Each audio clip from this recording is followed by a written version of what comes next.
So मित्रांनो, निफ्टीची जी lot size होती ना ती चेंज झाली आणि तुम्हाला जास्ती कन्फ्युजन नको व्हायला म्हणून मी एक चार्ट बनवलाय. ह्याच्यामध्ये कुठल्या कुठल्या इंडेक्स मध्ये काय काय बदल होणार आहेत ना हे मी चार्ट मध्ये तुम्हाला एक्सप्लेन करतो आणि हा व्हिडिओ सेव्ह करून ठेवा कारण की हे तुम्हाला कामाला येणार आहे. सो या ठिकाणी आपण नवीन लॉट साईज बघतोय मित्रांनो. इकडे आहे इंडेक्स, करंट लॉट आणि new lot.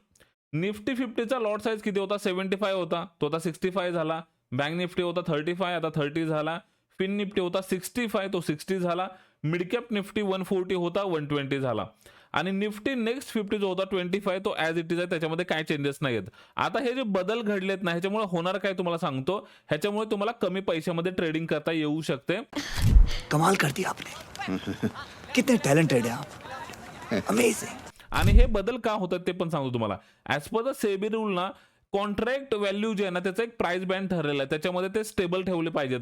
So as per the SEBI rule ना एक्सचेंजेस जे आहेत ना त्यांना क्वार्टरली हे चेक करावं लागतं की बाबा कॉन्ट्रॅक्ट व्हॅल्यू जे आहे त्या प्राइस बँड मध्ये आहे का, आणि मग त्यांना ते स्टेबल करण्यासाठी चेंजेस करावे लागतात. सो हे जे बदल आहेत, हे जे चेंजेस आहेत ना हे तुम्हाला डिसेंबर आणि जानेवारी पासून बघायला भेटणार आहेत.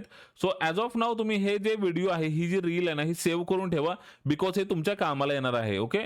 आणि अशाच अपडेटसाठी मित्रांनो राईट नाव आपल्याला फॉलो करून ठेवा आणि नेक्स्ट रील मध्ये भेटूया. चला बाय बाय. जय महाराष्ट्र.